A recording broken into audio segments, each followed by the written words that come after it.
From iAfrican Media, this is iAfrican Bites, a podcast that features commentary on African news, insights, opinions, and analysis with tech industry leaders and professionals. The podcasts are from interviews conducted by the iAfrican team, whether at events or when needed for commentary. I'm Bataon Konsokwane, host and editor-in-chief for iAfrican.com, spelled www.iafrikan.com.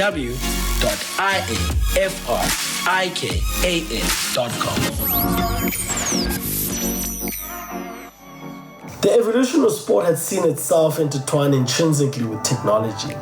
Taking advantage of this is Matchkit, a South African-based sport tech marketplace where athletes are matched with corporates to maximize on the commercial value.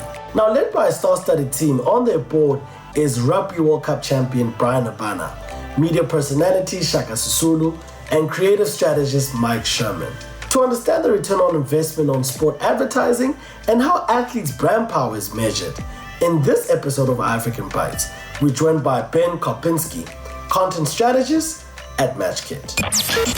Southern African Bites. Ben, lovely for you to join us. Thank you for being here. Now, Ben, we've heard about fintech. We've heard about even insurtech. I think a lot of people haven't heard about sports tech. What is sports tech?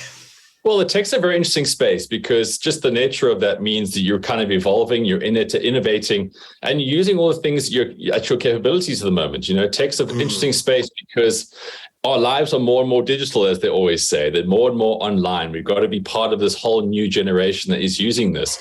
And sports like every other industry, you know. It involves people who need jobs. It involves people who need to sell things. And it involves people who can create and attract audiences.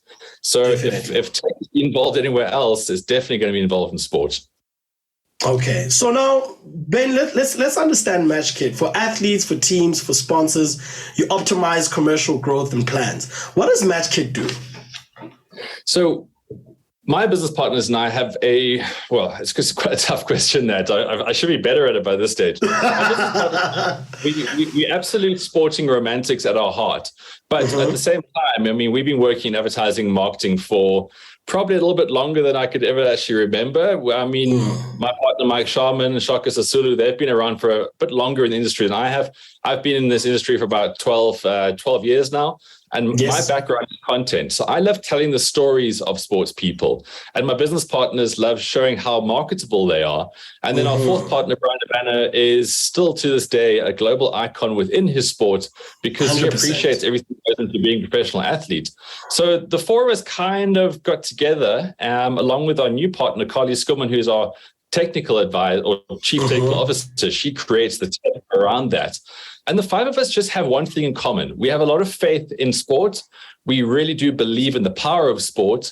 And where we want to go with that is just help sports stars get onto the platform and just show the world how marketable they are. You know, sponsorships are a really big deal right now. I think the South African tourism deal has put people into the spotlight of what this is about. And for us, it's that we believe there's amazing opportunity with every single athlete out there. Yes, every athlete wants to be the superstar, wants to be the top percenter. But where did they all start? They all started with a little dream. They all started with a little bit of progress. And they were just able to really kick on. So, you know, we've been working with athletes for a long time now. So it's within our DNA to obviously see that potential, because that's why we got to be in this business. You've got to be sincere. 100%.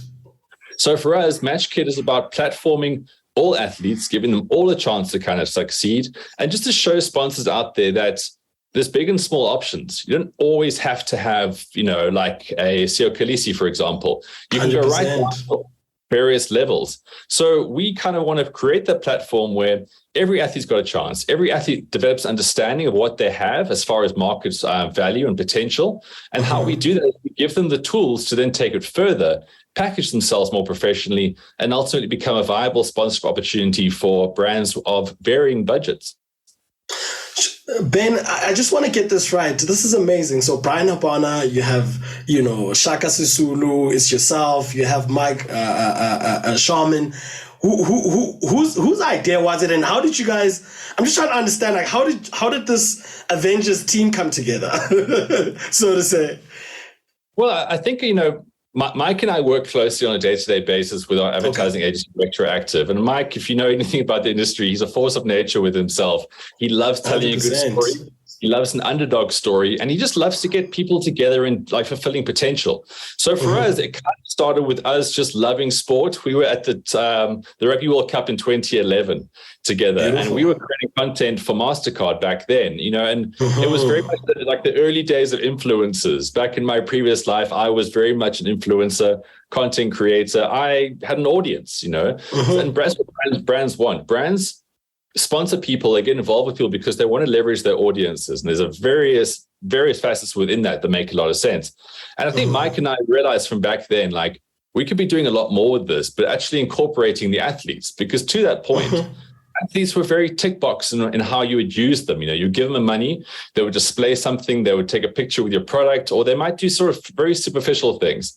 But we just believe that there was always so much more we could do. Our lives kind of went separate paths. I carried on with content creation and broadcasting. Mike kept becoming the legend of the industry that he is today. And I think as soon as Brian Habana and his career was coming towards a natural end, Brian had a lot of insights. And I think he saw a lot of gaps in the market where our expertise kind of fell in that. And then we had some very sort of synergistic conversations. And on the back of that, we wanted to start creating opportunities for athletes and giving them a better idea of what they need to do. So Matchkit was a very natural kind of thing on that. Brian was then at the Rugby World Cup in Japan with the Springboks, obviously, and not one of them had a website. They all had the expected social media platforms, which is great because you post to that, you got an audience to that, brands then pay you for post. But what were the levels down from that? How do you really show you're a professional? When people are on Instagram or on Twitter or whatever it is, they're getting bombarded with different things. I mean, we can 100%.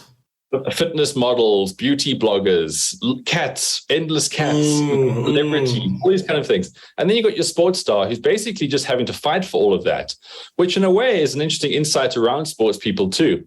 Sports people they have to compete against everything. They're not competing against just sports people. They're competing with whatever our eyeballs are going to next. So that's movie stars, that's hypercars, that is ASMR or whatever the latest trend is. Yes. And, for us, it was like, we need sports stars to understand this, because once they do, then they'll start marketing themselves better. They'll start feeling they've got to market themselves better and create those off-field attributes that I think a lot of them might take for granted. They just kind of believe that if they're good enough at playing the game, which sometimes is the case in certain sports, then they'll get by. But, there's amazing opportunities for athletes. There's amazing opportunities for brands to get involved with athletes purely on an off-field kind of level. And, all of these thoughts, they were just consistent with us the whole time. And at the same time, we just felt there wasn't a lot being done, and we wanted to kind of formalize that space. I love it. Sports meets tech, meets marketing, meets strategy, I love the multidisciplinary skills that you guys have, and, the culture and the sort of, personnel that you have there. But let's look under the hood. How many athletes have you assisted?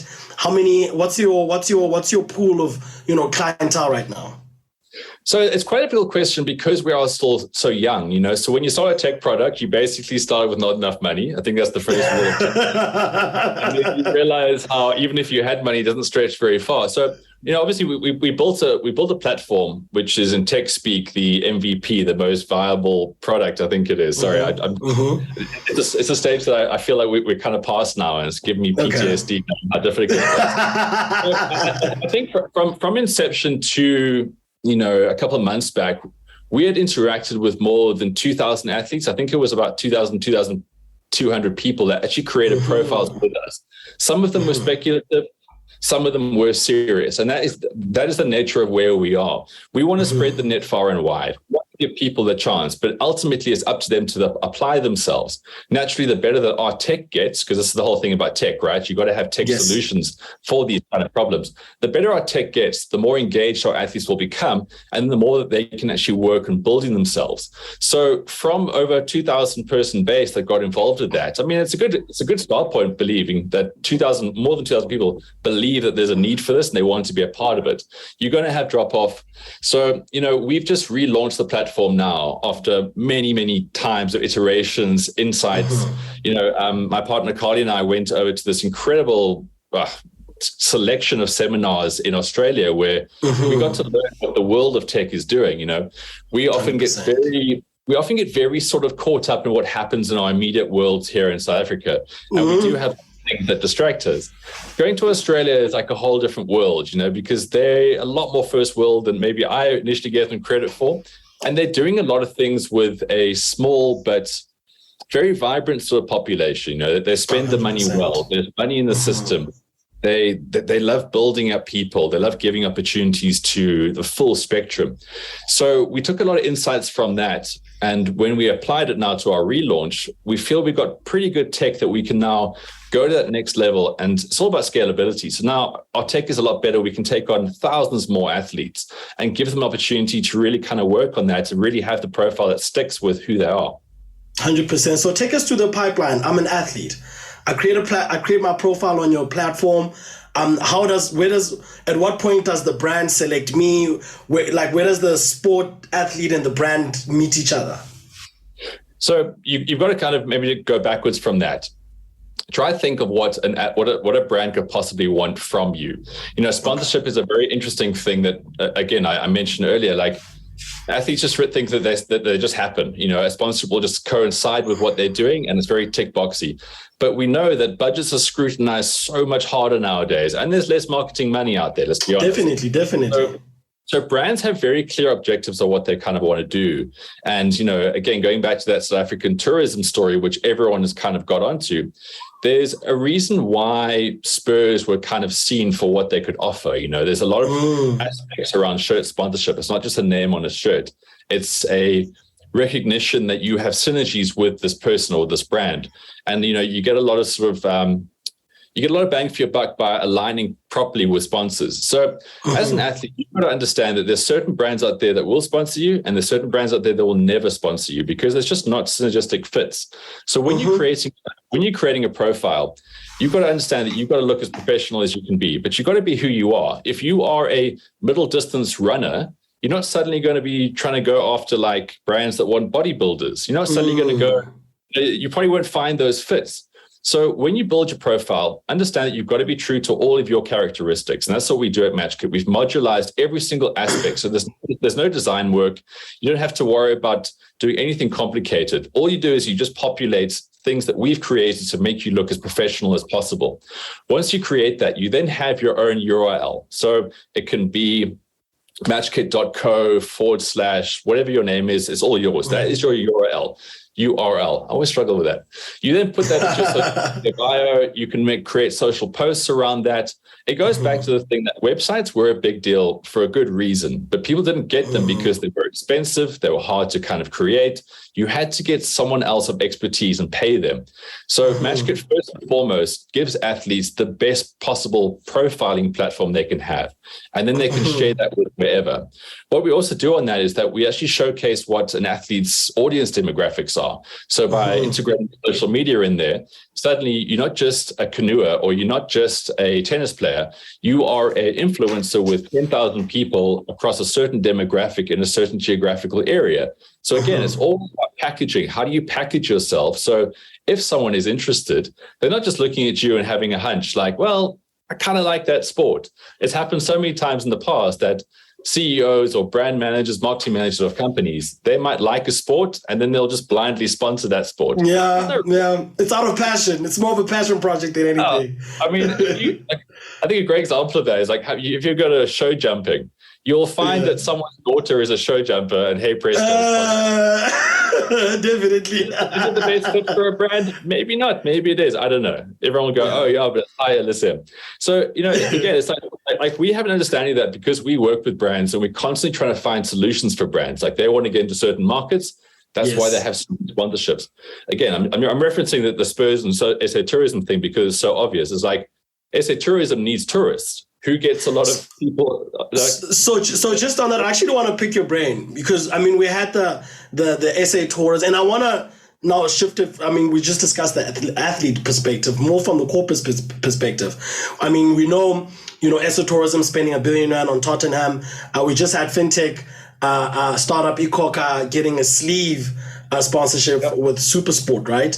What are the questions and rationale and sort of considerations from a brand, from a brand perspective, when they want to collaborate with certain, athletes? What are they thinking about? Yeah, okay. So that's a good question, because I think it really ties into why sports people are so good to back. If you look at let's just start with a billboard next to a highway. You put X amount, let's say you spend 100,000 Rand to be on a billboard that's on the N1 right now. That billboard will display your name and it will show it to anybody who drives past it. Great. That ticks a box, right? For someone like Spurs, that is the most incredible billboard ever. Firstly, the audience is huge. Secondly, people buy the merchandise. Your brand is now a piece of clothing that somebody owns.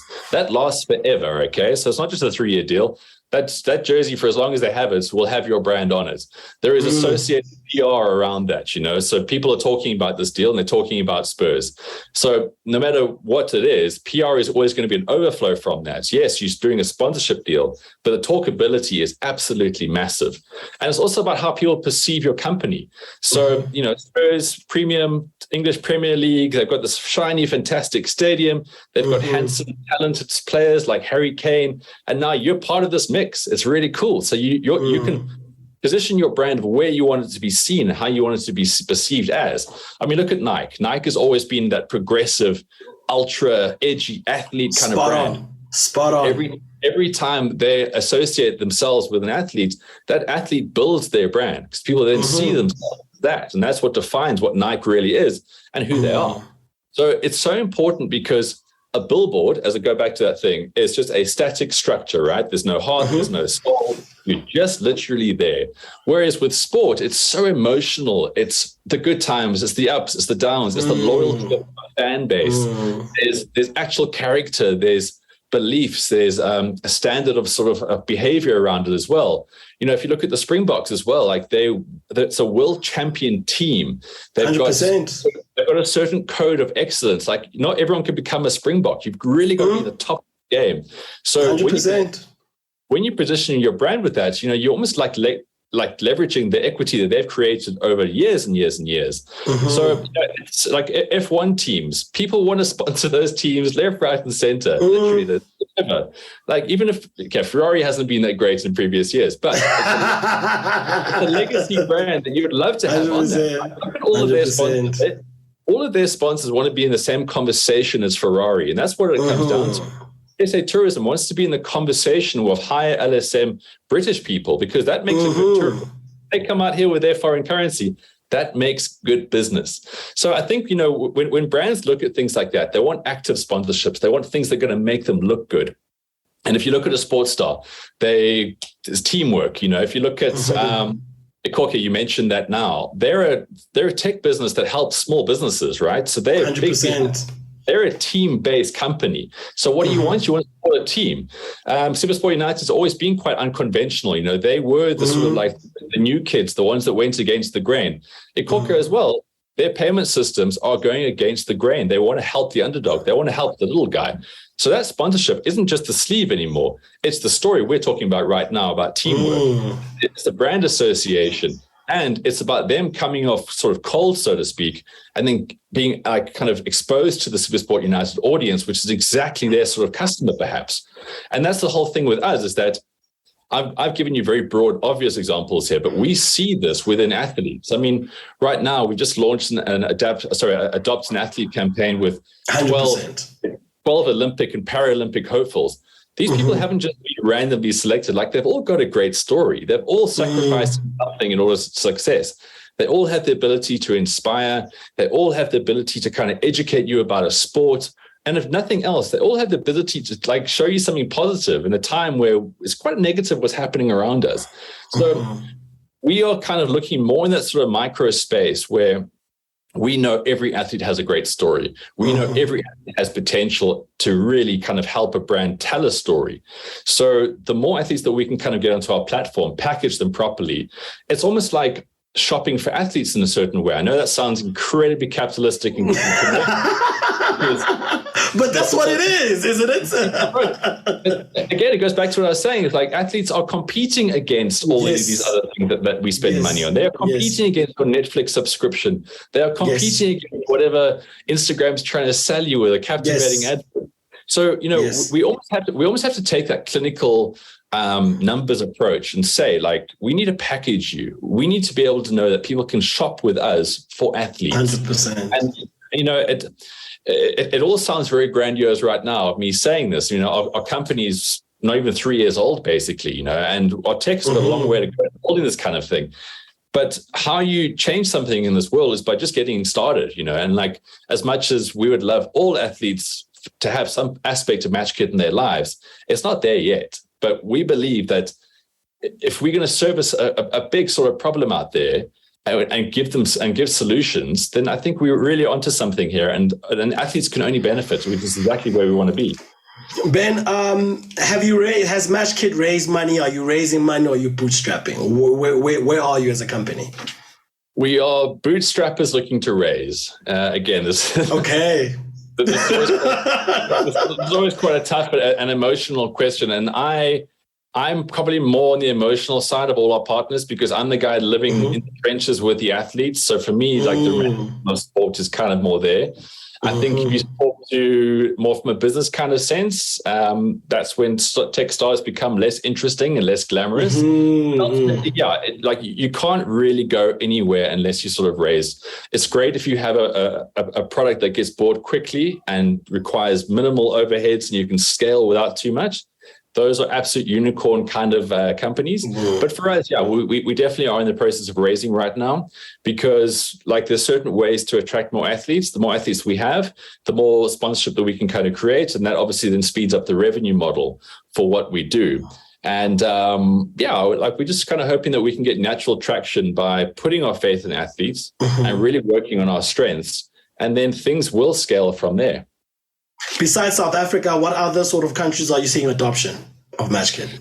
So interestingly enough, our first sort of major client was South American rugby. So we had an in there, and South American rugby is kind of where maybe South African rugby was kind of 1995 post-World Cup, in that you've got mostly amateurish clubs within countries that now want to create a professional stronghold for their teams. So, it's been so fascinating kind of working with these countries, mostly because the time zones are different and all the conversations have a Spanish or Portuguese interpreter. we kind of got the ball rolling with them. And there are such amazing opportunities because you've got these emerging rugby nations. And I think, I can predict that the growth of rugby, World Rugby Union, is going to be out Western Hemisphere. They got the Rugby World Cup. They're about to the FIFA World Cup as well. So there's a lot of stuff moving out there. And South America, in our opinion, is a hotbed for that kind of stuff. Yes, you've had Argentina for quite a while, a strong rugby team. Uruguay's come up. But, we've been dealing with like Paraguay, Brazil, Chile. There is a lot going on there. And I think they're going to start linking up with the likes of Canada and North America as well. So that side of it there is a place that we see a lot of growth. But getting back to Australia, it's a very similar market to South Africa, as you would imagine. There's good feeder systems for talents, all these kind of things. But the difference is that their government spends money really, really well, as in they're reinvested or just invested. Like they're all about building up, because they understand that sport creates a more harmonious and happier society. 100%. It heals. Yeah, and if you go into all the major cities there, people really support the teams. And whether it's Aussie rules, AFL, whether it's cricket, whether it's rugby league, which is also one of the huge sports there, or whether it's football, the local teams get supported because there's just good structures in place. And when you have good structures like that, good feeder systems. So therefore, as amazing growth opportunities within that. And then naturally, everyone has a dream of getting into America. But, it's almost like, to put it as a sporting analogy, it's like playing the rookie leagues and then you rock up to the pros. You're going to be up against the best of the best, because everyone is chasing the American market. So the way that we see it here is like still obviously plugging rugby union markets around the world, because there's huge growth there. The Australian market for us is really important because I think we've got some really great synergies and working with the big organizations. And they've also got the Commonwealth Games coming up. They've got the Olympic Games there in 2032 as well. So that's going to be our sort of 3-4 year plan there. And then ultimately, scale on a more global aspect, because I believe the demand is there.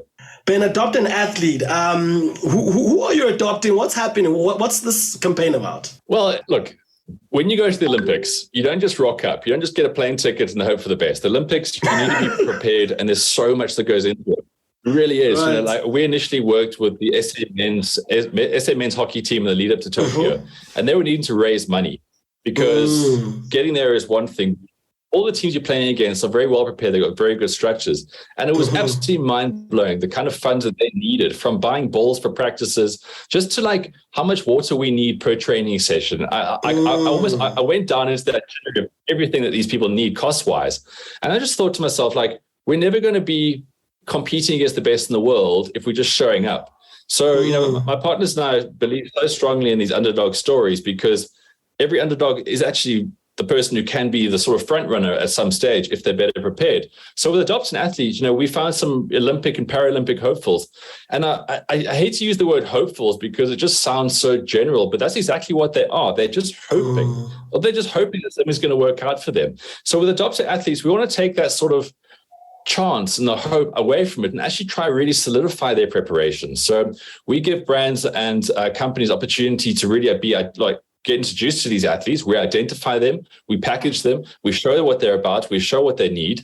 And then rather than brands just sort of guessing which people to kind of back or having a punt here and there, we can package the athletes that really need sort of assistance right now with Paris 2024 as their major horizon.